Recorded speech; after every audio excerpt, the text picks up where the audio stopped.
In a society where gender roles often dictate career choices, extraordinary women are defying stereotypes and breaking barriers in fields traditionally dominated by men. Ifeoluwa Oluwafemi lives in Ekiti State, where she exemplifies resilience, determination, and the triumph of women over adversity.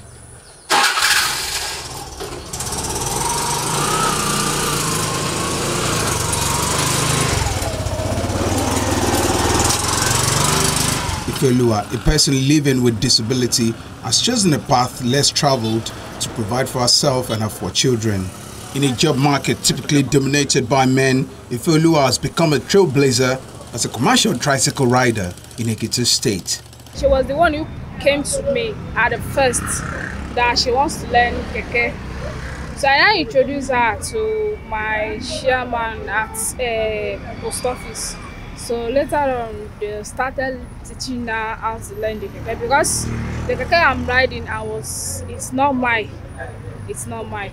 So they now started learning her how to ride the keke. So after that, later on, she now learned it. After knowing it, she was now riding it. She was now riding. Even with her condition, she even has an accident. She has an accident, but the Lord just help her. Mama Ibeji, I can describe her as a responsible woman that is like to work hard just to feed our family, because you know most of our girls in the town now, they are already, let's say, corrupt, but she decided she want to work.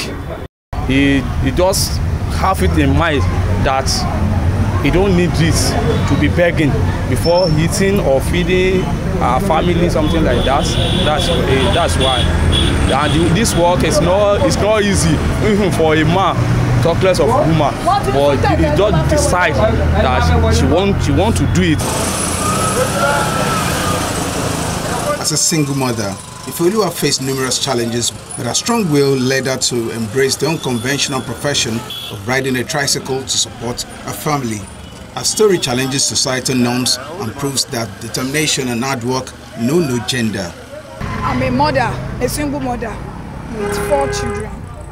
I have a girl and twins and a little boy. And I've been coping with them for the past 7 years now, that my husband has dumped me and went, and we can't even hear anything from him. And by then I usually do egg roll and pop-off. I usually sell it as a hawk, but due to my condition, it usually affects me when I get home at night. To be able to sleep or to feel better is not okay for me. That's why I now think in my mind that what kind of things can I do to provide for my kids, because I don't want my kids to be lonely, or they should feel that their father is not around me. So I have to go and learn tricycle, and I learn it, and thank God I know it in time. Then I start riding it. Some guys in my park usually shift for me then, but when I ride it for some months, I now look that for me to be shifting is not wide enough for me, because if they shift for me, maybe the person will work from morning till evening. It will give me around 5:30. I will work from then till 6. So the money I owned then is not enough. Then I have to apply for Maruwa.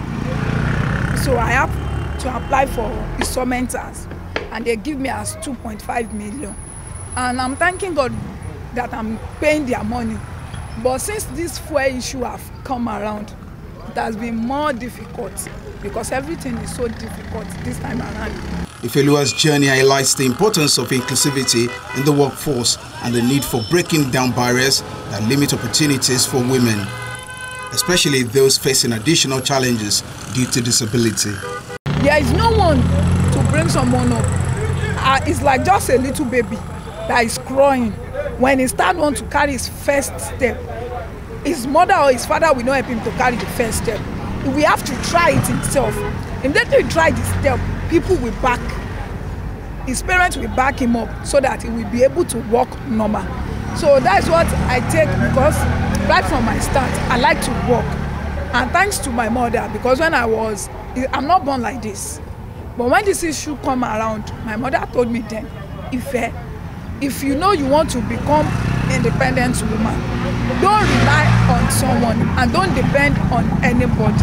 Try to hustle yourself. Then my mother used to take me out for some work, even though she used to do bricklayer then, because there's nothing. She would take me along with her with fresh water in the brick labors, this thing. Sometimes she went for caterer, she would take me along. We will serve. Little money they pay her, they will pay me also. So she usually take me along with her to work then.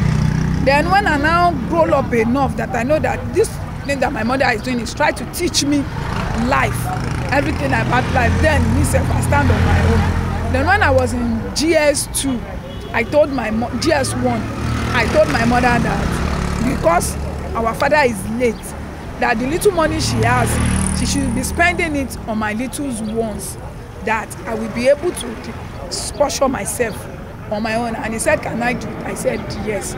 Then I go and train how to fry chin-chin. So I usually fry the chin-chin, package it, each school around our house at Ijegun, in Isheri Osun, in Ikotun. So I usually distribute it. Then the money I earn from there, I pay my school fees till I finish my secondary school. Then since I finished my secondary school, I think that what is the better life? Later, I got pregnant. Then everything become dismissed. All my dream of becoming independent was vanished there. Then I think that there's still hope for me to work more, and if I cannot go to school, moreover, if I have family, I have to train my family and to become independent on my children.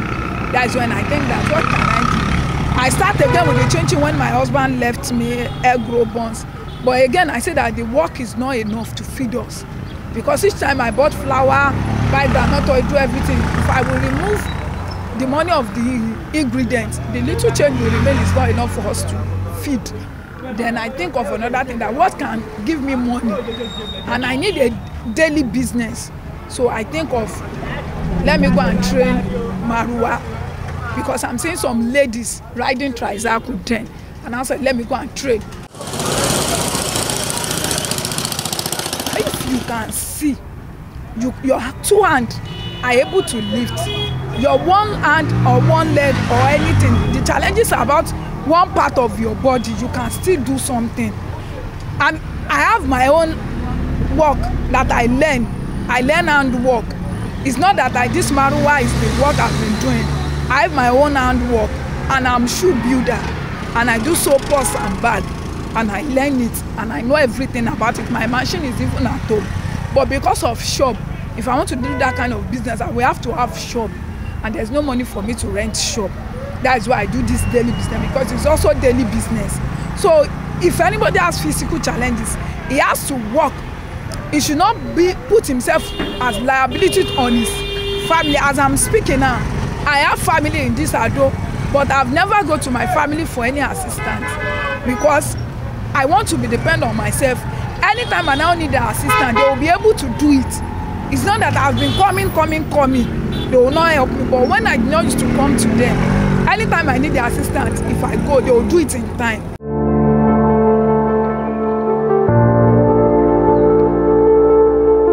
Temitayo Akinola, a woman who faced the challenges of seizures during her childhood, emerged not only as a survivor, but as a staunch advocate for individuals with special needs. Overcoming her personal struggle, she went on to earn certificates in teaching children with learning disabilities. Temitayo prefers to call herself a leather artist because she does more than shoemaking. I grew up as a special needs child, and I used to have seizures when I was growing up, all through to after university. And after school, you know, stigmatization is a thing, and a lot of people are like, oh, we can't employ you, we don't want you falling down at work and all of that. And I love shoes. I love shoes a lot. So I just felt, okay, why not? In fact, the first set of shoes I made was, I saw the video on YouTube, And they were just slippers, flip-flops, made with cardboards, and let's just say I was basically playing around with it. And at the time, I was having issues in the university with my results, so it was on hold for 5 years after graduation. So that period, I had to either be depressed or think of something to do. So I started telling people, oh, I make footwear, though it wasn't shoes at the time, it was just slippers, and I'll watch videos and all. In fact, at that point I wanted to learn, but I couldn't even afford a proper training center. And it's one of the things that has inspired me greatly to make sure that I do just that for other people. After my cardboard experiences, I met someone. Okay, I went to the market. I had this sets of Ankara at home, like pieces of Ankara. So I would just weave it. I used to make Ankara bangles and earrings at that time as well. So I'll do the weaving. So I just asked a local Malam shoemaker, these guys that repair, that, oh, is there anywhere they sell shoemaking things around this area? They said, oh yes, there's a guy, another Hausa guy. So I went there. Okay, I bought the things I saw online. So what am I going to do with it? So I told the guy that, okay, I've done the upper part of this, but I need to couple it. He said, oh, there is a guy that has a machine just 2 streets away. Just go there, tell him you're from me. In fact, that guy is one of my best staff right now. Yes, so we work together. Now he's on my team, and he's been very helpful. So I went to him. I didn't have any machine, no filing machine, no sewing machine, nothing. And I just told the guy that, sir, I want to file. And he said, is this your first time? I said, oh, yes, it is my first time. I said, oh, okay. He said, bring it. He didn't even let me do it. So most times I'll just go there, I'll stand and watch. And the guy is semi-illiterate, but I just had to speak Yoruba, Karasa, all of those things. And he found it very easy for him to connect and relate with me. And then sometimes I'll see him working and I'll share ideas with him in terms of creativity. Like, oh, instead of this, why don't you use these colors of leather to come out well? And he would try it. I'm like, my customer liked it, and we just take it from there. I started in 2017, but I wouldn't say I took it as a business. That time it was a hobby. So I'll say 2021 was when I started fully. Wow, it's been awesome. It's been amazing, and of course it had its ups and downs, but it's been awesome. And I think one of the things that helped me was engaging in a lot of entrepreneurial courses that I took, both within Nigeria and outside. The ones outside Nigeria were mostly online, but yes, they helped me see the business side of what I'm doing and how to scale the business. So it's not just a hobby or telling people, oh, I do this. So yeah, it's been awesome.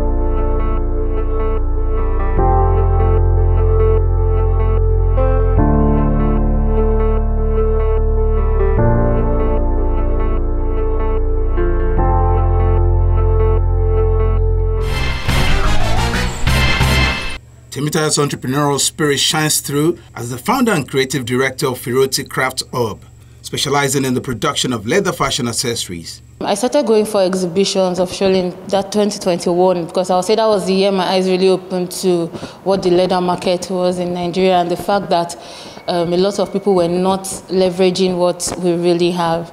And like I always tell people, it's better you wear good made in Nigeria product than wear Abibas instead of Adidas, Yeah, because a lot of people tell you, oh, I don't like made in Nigeria. Then you go and wear Nike and Abibas and all of that, or Jordans that is dancing shocking. So we tell them made in Nigeria products are fantastic, and people are doing amazing things in Nigeria. So that has been my inspiration, and I'm really looking forward to exporting, especially first within Africa, then outside eventually. So I know people will tell you that, oh, but there's leather everywhere. What makes your own different? I love to do not just leather. I love to work with other things, Afrocentric, jutes, cowries. It's just something that gives my products a bespoke kind of look. The business is divided into ready-to-wear and bespoke. So our ready-to-wear are the ones we already produced and our customers can pick up I have a studio that opened last year where we do our productions. Before I was working from home, so about space, and also I had to move to a proper workspace. For the bespoke, you tell us what you want. Sometimes we advise, because some customers will come and say, oh, I saw this footwear on, I don't know, somewhere. And I am always very honest. I tell them that, see, this particular sole is not available in the local market. Do you want me to give you an alternative that works best for what you want and all of that? Sometimes we advise them on colors. Sometimes our customers even come in to pick the leather they want. So we show them, we give them showcase of leathers. Okay, which one would you prefer? So they can be like 5 black leathers, but that doesn't mean that the 5 leathers are the same. The 5 black leathers are the same. So in terms of texture, design, and all of that. So typically, once you pick what you want, and payment validates order.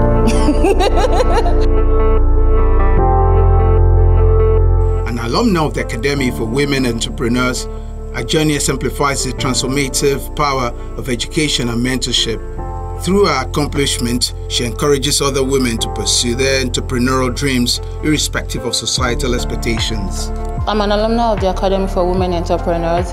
So we had our graduation in Ife at the Grand Resort. That was in 2021.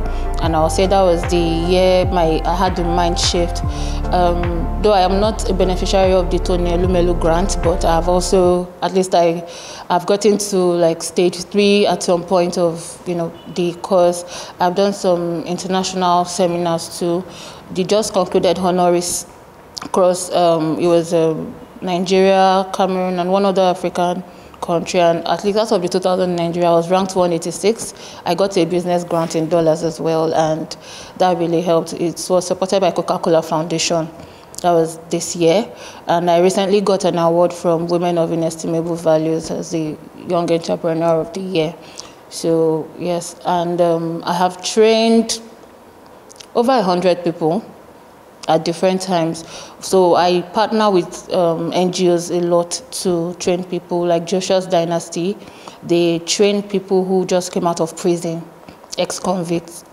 So, yes. So I was privileged to be their facilitator for a week. It was in-house training, very intense, and we taught them shoemaking. And by the time we were leaving, they could do, because they did most of the showcase, the things we showcased, they made it themselves, and it was fantastic. So I've done women empowerment programs too at the Center for Domestic Violence Survivors in Lekki, and I did one recently for widows as well. That was NASA Foundation, yes, in collaboration with Lagos Business School. These women are not just breaking barriers, they are paving the way for a more inclusive and diverse future. When I opened my studio, it became worse because people would come and say, please, you're looking for yoga. So that happened a lot of times, and I'll say, my yoga is not around though. Do you want to wait for him? And then I'll just start laughing, and they're like, no.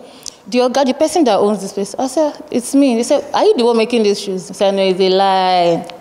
Please, now where's the person? I'm like, it's me. And then some of them will have an idea, or maybe they've been to other shoemakers. They start engaging you, trying to ask you some questions to see if you would know. And then by the time I start responding, they're like, you really know what you're talking about. So that I get that feedback a lot.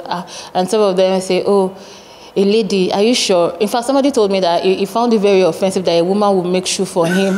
that in fact, he had to really change his mindset. Like, why would a woman? And I'm like, what's wrong with a woman? I don't know. It's just like saying a woman can't barb your hair. But there are male hairstylists everywhere, and they're doing amazing.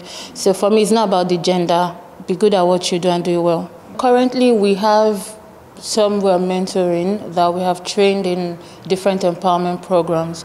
And what has inspired that is my own story and all. And I have promised myself, I promised God that that's my CSR. I'll make sure that other people benefit from the gift God has given, because like I always say, it's not just about learning. I see it as a gift from God. So yes, there's room for mentorship. And in fact, I am very focused on people with disability, very focused on them. And we're currently running a research on machineries and equipment that people who are on wheelchair can use in shoe production that does not involve them standing up for a long time. Like, how can they get all these things done, even on the wheelchair and all of that? So, yes, there's room for mentorship. Anything I have done today, I would thank my mom anywhere, anytime, because she encouraged me greatly. There is no child that is a write-off. Never, ever look down on your child. The kind of history I had medically was enough for any parent to give up on me. But my mom would say, is this why she always say, why are you always choosing hard things to do? Even when you are going to school, you went to study building. Why can't you just look for the simple ones? Why do you like all these hard things?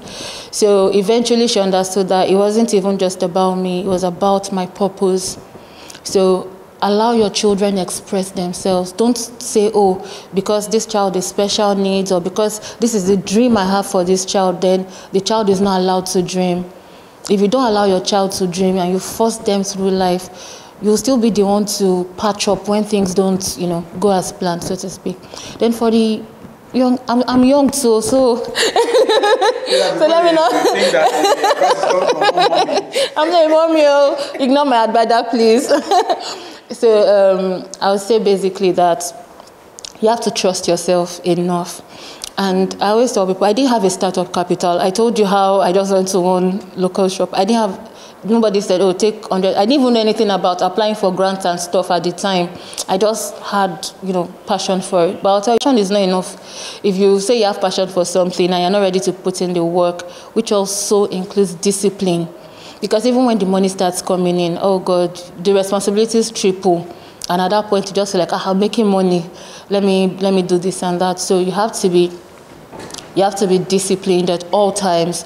Ensure that whatever you are earning or whatever is coming in, you put it back in the business. And don't let anybody scare you. There's always a lot of people are doing it. Who will be my customer? The sky is big enough. There are people I look up to in the industry till now that I greatly admire, that they inspire me a lot, and I'm still learning from them as well. So don't feel like, oh, everybody is doing it. There's nothing like that, because your own customers are out there. You just have to find them. Their stories serve as a source of inspiration, reminding us that passion, determination, and resilience can overcome even in the most entrenched gender norms and societal expectations.